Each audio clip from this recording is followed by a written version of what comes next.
ce geste de toi viendra mon secours. Viens semer dans mon âme le grain de l'amour. Je traverse un désert et je meurs de soif. Montre-moi le mystère qui garde la foi. Déjà vendredi, j'espère que vous allez bien ce matin. Bienvenue à votre émission La Victoire de l'amour. Comme on le fait toutes les semaines, les vendredis, on rejoint notre ami Claire-Jacques et l'homélie avec quelqu'un qu'on apprécie beaucoup. Il est de Paris, tout jeune, notre ami Victor.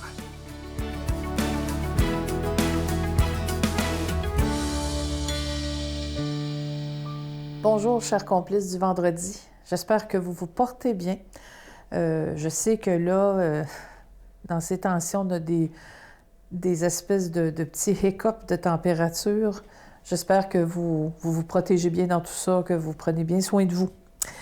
Aujourd'hui, j'ai envie de vous parler d'un sujet qui me passionne. Vous allez dire, mais ça arrive souvent, Claire. Oui, je sais. Je suis passionnée de bien des affaires, puis quand je fais des découvertes que j'aime, bien, j'aime ça vous en parler. On a des beaux échanges là-dessus, d'ailleurs, puis je vous remercie de tous vos beaux messages. Je discutais, si je peux dire, par courriel avec l'une d'entre vous qui s'appelle Madeleine, que je salue, et elle me disait « Aimez beaucoup colorier ». Et c'est quelque chose que j'aime beaucoup faire aussi. Vous allez me dire, ben voyons, à l'âge que tu as, Claire, franchement, tu couleurs encore. Que c'est ça, cette affaire-là? Bien, ça fait du bien colorier. De un, vous le savez, quand le printemps arrive, on commence à avoir hâte qu'il arrive. Notre printemps, là, avec les feuilles qui vont sortir, avec les fleurs, tout ça, on a besoin, après l'hiver, hein, d'avoir des couleurs dans notre vie. Bien, moi, j'en ai à longueur d'année parce que j'aime beaucoup colorier. Il y a dans cet exercice du coloriage beaucoup de bienfaits. Bon, de un, on travaille dans la couleur. De deux, on est dans l'instant présent, on se concentre sur ça. Et je vous dirais qu'il y a beaucoup de gens qui font des activités de l'ordre de l'artisanat, par exemple, le tricot, la peinture, la sculpture, qui vivent aussi cet instant-là de « je ne pense plus à rien d'autre que ce que je fais au moment où je le fais ». Alors, le coloriage, c'est un peu dans cette même veine-là où on s'inscrit dans un moment qu'on choisit, là, puis on choisit nos couleurs, puis on y va avec ça. Alors, vous allez me dire, mais qu'est-ce que ça fait? Ça travaille quoi? Bien, premièrement, ça réduit l'anxiété, saviez-vous ça? Colorier, là, vraiment, l'acte de colorier réduit l'anxiété, calme l'esprit, évacue les tensions, stimule la créativité parce qu'on joue avec des couleurs.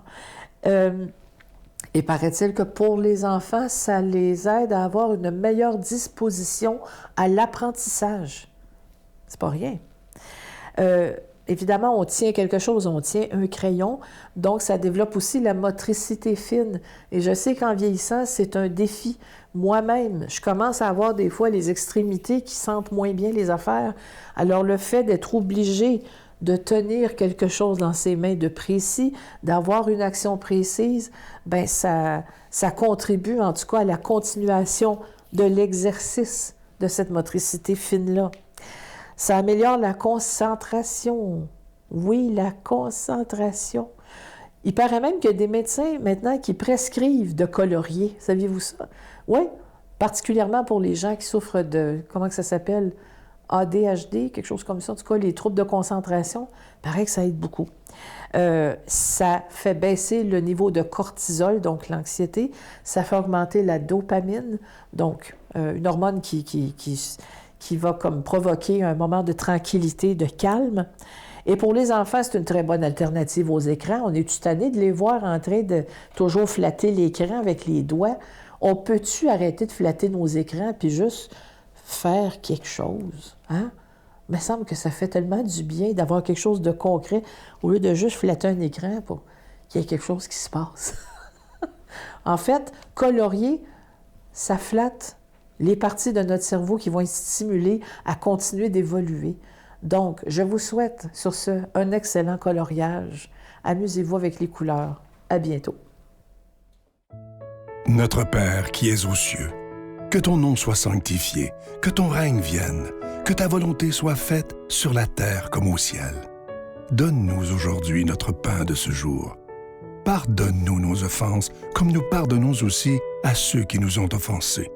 Et ne nous laisse pas entrer en tentation, mais délivre-nous du mal, car c'est à toi qu'appartiennent le règne, la puissance et la gloire pour les siècles des siècles. Amen. Je continuerai à croire, même si tout le monde perd espoir. Je continuerai à aimer, même si les autres parlent de haine. Je continuerai à construire, même si les autres détruisent. Je continuerai à parler de paix, même au milieu d'une guerre. Je dessinerai des sourires sur des visages en larmes et je tendrai les bras à ceux qui se sentent épuisés. Oui, je continuerai à croire. Je suis tellement content de vous présenter le cadeau du mois d'avril. C'est une demande que vous nous avez faite depuis longtemps. C'est d'avoir une croix toute simple, pas de brillant, pas de fioritures, mais vraiment toute simple. Alors, c'est chose faite. Elle est magnifique. Elle est en acier inoxydable, donc elle ne ternira pas. La chaîne est incluse et ce bijou est déjà béni. Vous savez qu'autour de moi, parfois, évidemment, vous savez que je vais au gym. Et à un moment donné, il y a un jeune qui est arrivé, dans la vingtaine, qui m'a demandé, brûle pour point, je ne le connais pas pantoute, où tu as pris ta croix? Alors, j'ai dit à Victoire de l'Amour, on ne connaissait pas ça pantoute. Et quand je suis retourné quelques jours après, je lui ai donné. Et en lui disant qu'elle était bénie. Bien, le petit jeune, c'est magnifique. Quelques jours après, peut-être une semaine, il est venu me voir. Il est allé voir sur Internet c'était quoi la Victoire de l'Amour. Et il m'a dit qu'il avait fait un don de 25 $, parce qu'il trouvait ça beau. Il dit, moi, je ne suis pas baptisé, je ne connais pas Jésus vraiment, mais il a l'air d'un bon gars. Alors moi, je vous dis que c'est une belle façon d'évangéliser, de donner une petite croix à ces jeunes-là, mais surtout aussi, portez-la à vous aussi. Et c'est une façon d'annoncer Jésus aux plus jeunes qui ne le connaissent pas, évidemment. Alors, merci de tout cœur. Voici comment vous procurer cette croix. Par la poste, à la Victoire de l'Amour, casier postal 120, succursale Boucherville à Boucherville, le J4B 5E6, ou par téléphone, par carte de crédit, du lundi au jeudi, de 8h à 17h, au 514-523-4433, ou à notre numéro sans frais, le 1-888-811-9291. Également sur notre site Internet, le www.lavictoiredelamour.org. Avec votre don, vous recevrez aussi un reçu pour fin d'impôt. Merci de donner des mains à la Providence. Merci d'investir dans votre foi.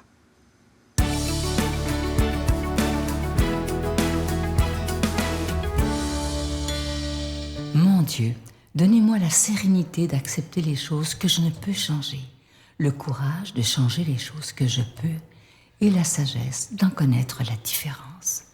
Amen.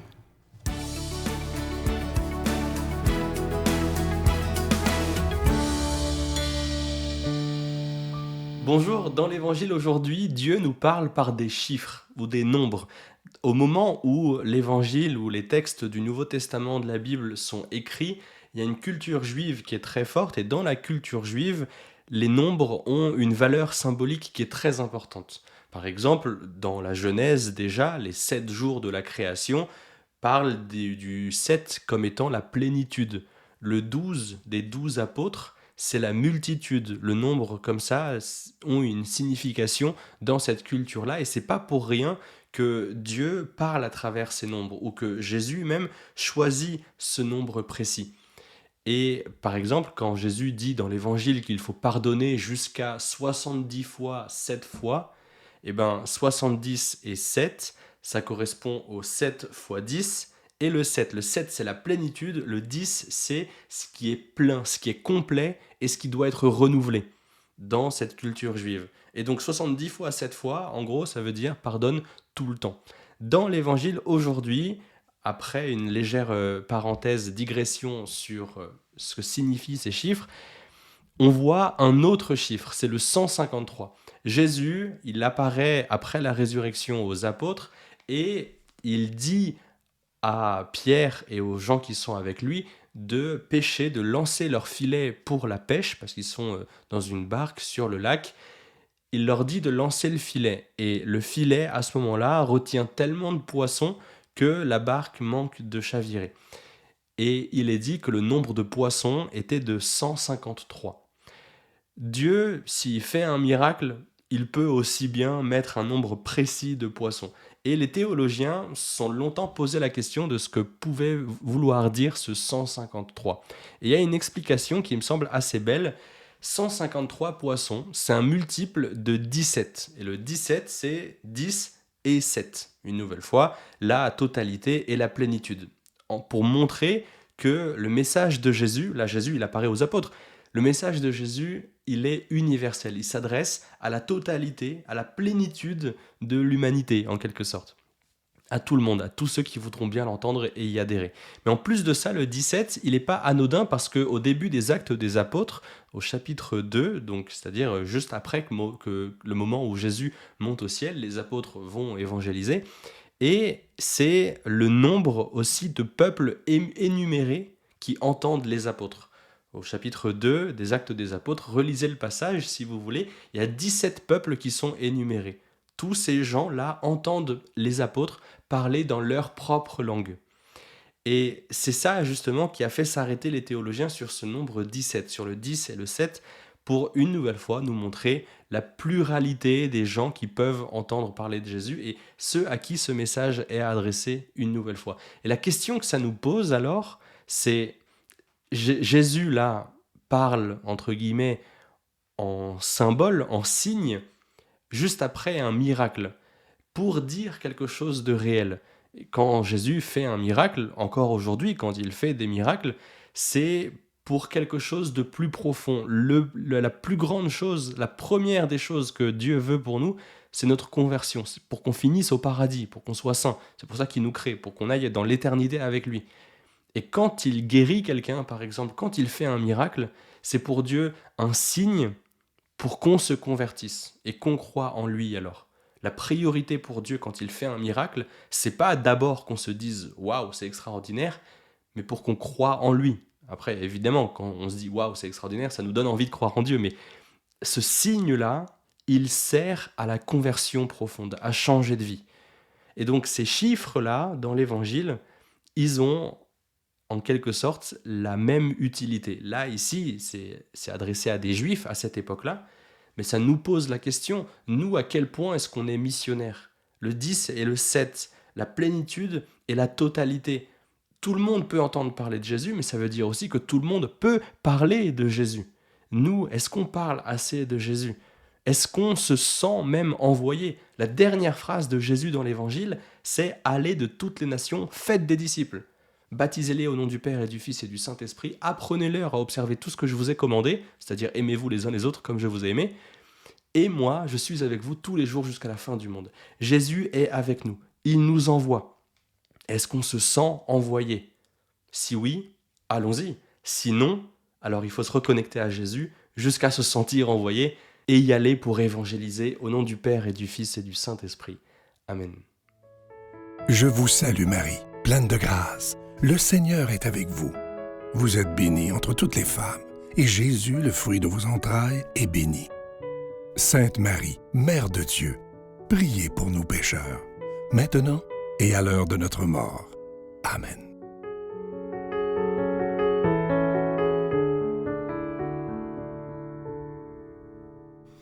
Je vous rappelle l'émission de ce dimanche. Je reçois pour une deuxième fois, c'est pas la même entrevue. Lorsqu'elle est passée, il y a eu tellement de commentaires. Les gens disaient, vous devriez la réinviter parce que je n'avais pas fini mes questions. Stéphanie Perrault sera avec nous. Manquez pas ça. C'est l'entrevue qu'elle m'a donnée.